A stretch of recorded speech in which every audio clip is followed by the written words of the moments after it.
शहर की ताजा तरीन खबरों के लिए सब्सक्राइब कीजिए EW नेटवर्क और बेल आइकॉन दबाना ना भूलिए। हर हफ्ते गणेश नाइक का यूं मनपा मुख्यालय आना यह कोई औपचारिकता नहीं है। इसके पीछे की वजह कोविड वैश्विक महामारी के बुरे दौर में संक्रमण के तेजी से बढ़ते आंकड़ों की चिंता है, जिसे नील करने के लिए आज शहर के प्रमुख नेता के रूप में इसी शख्सियत ने मानो प्रण सा लिया है।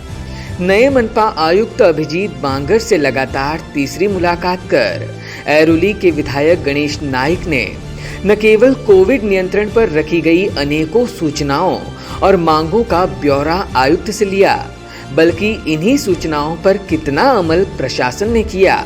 और खुशी की बात यह है कि गणेश नाइक के इन्हीं मुलाकातों और प्रयासों का ही असर था कि अब मनपा ने 200 आईसीयू बेड सहित 40 वेंटिलेटर्स बेड्स की मांग को हकीकत में बदलने का काम किया है और इसलिए 10 अगस्त तक 50% सेवा लोगों के लिए उपलब्ध होगी।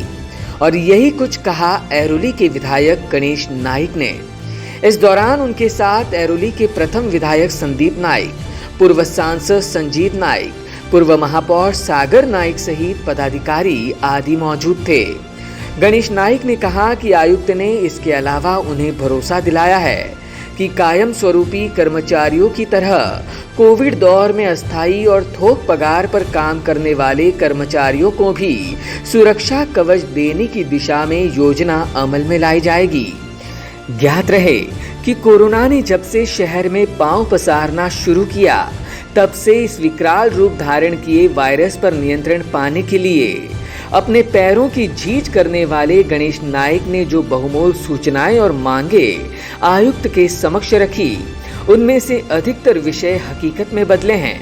और वह विषय हैं गणेश नाइक की विधायक निधि से खरीदे गए वेंटिलेटर्स, अन्य साहित्य खरीदी प्रक्रिया शुरू, नवी मुंबई मनपा कर्मचारियों के लिए अमल में लाई गई सुरक्षा कवच योजना, कॉन्ट्रैक्ट, थोक और रोजंदारी पर काम करने वाले कर्मचारियों को मिल रहा समय पर वेतन, कम्युनिटी किचन के जरिए मजदूर विस्थापित लोगों को मिली सुविधा, कोरोना टेस्टिंग सेंटर्स और एंटीजन सेंटर्स बढ़ाए गए, शहर के सभी प्रतिबंधित क्षेत्रों में शुरू की जंतुनाशक फवारनी, कोविड टेस्ट के तहत नेरुल मनपा अस्पताल में लैब खड़ी करने की प्रक्रिया शुरू, कोरोना के बढ़ते प्रकोप को देख शहर के हित में एपीएमसी बंद करने का निर्णय, शहर में मॉनसून पूर्व कार्यों को पूरा किया गया, गांव और झोपड़पट्टी इलाकों में मास स्क्रीनिंग की हुई शुरुआत, प्रतिबंधित क्षेत्रों में जीवनावश्यक वस्तुओं की आपूर्ति,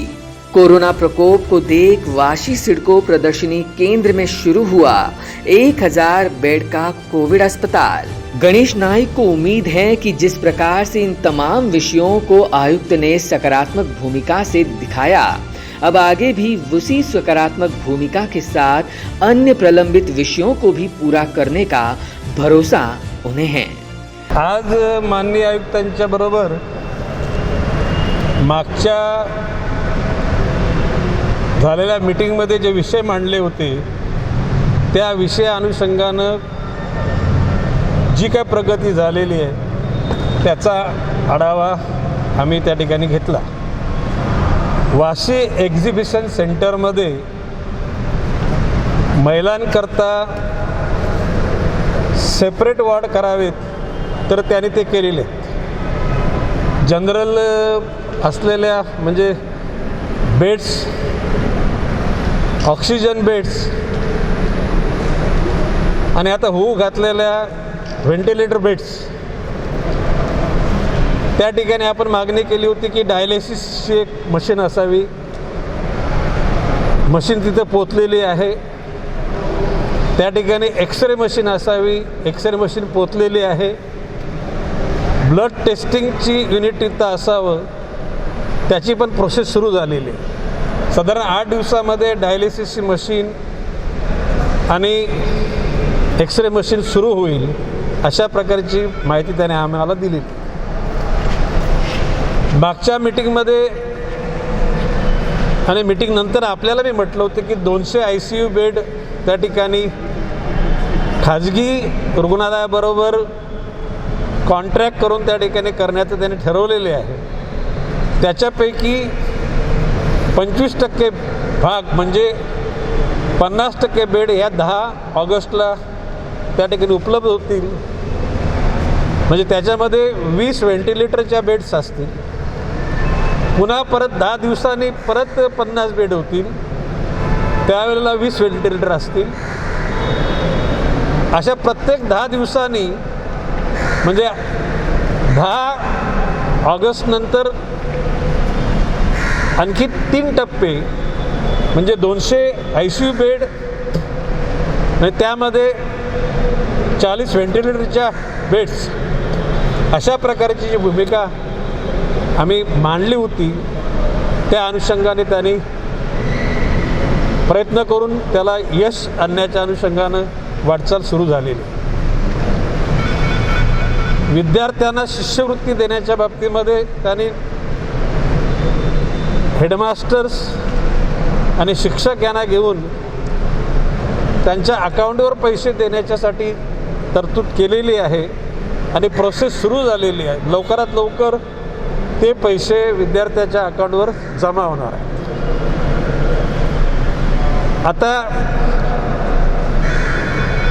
करोना योद्धा म्हणून परमनंट स्टाफला जे सुरक्षा कवच त्या ठिकाणी देण्यात आलं होतं त्यामध्ये मी मागणी केली होती की आपल्याकडे काम करणारा टेम्पररी कामगार, रोजंदारीचा कामगार, ठोक पगाराचा कामगार या सर्वांना सुरक्षा कवच मिळावं.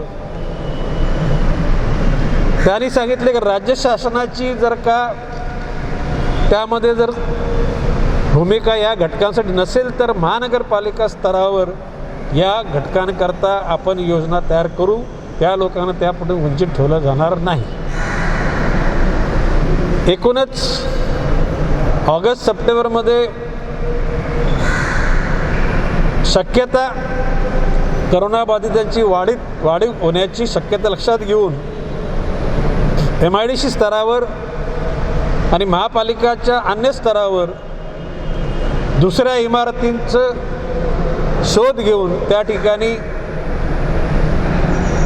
क्वारंटाईन सेंटर उभारण्याचं निश्चितपणे ठरलेलं आहे आणि सकारात्मकरित्या माननीय आयुक्तांच्या माध्यमातून त्या ठिकाणी पावलं टाकली जात आहेत. आणि मी खात्री करून घेतलेली आहे की भविष्यकाळामध्ये जर का प्रादुर्भाव वाढला तर त्या ठिकाणी क्वारंटाईन सेंटर करता जागा कमी पडणार नाही.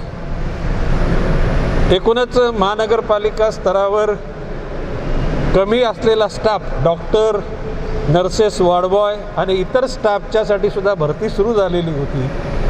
त्यामध्ये आम्ही मागणी केली होती की प्रकल्पग्रस्तांना, आमच्या नवी मुंबईतल्या झोपडपट्टीतल्या तरुणांना, गावच्या तरुणांना आणि LIG वगैरे स्तरावरचं काम करणाऱ्या तरुणांना त्या ठिकाणी प्राधान्य द्यावं आणि तशा प्रकारची त्यांनी भूमिका घेतली. त्यांनी सांगितले लोकांनी यावं, आमच्याशी संपर्क साधावा, नवी मुंबईत राहणाऱ्या लोकांना प्राधान्य दिलं जाईल अशी त्यांनी भूमिका घेतलेली आहे. Bureau input EW network.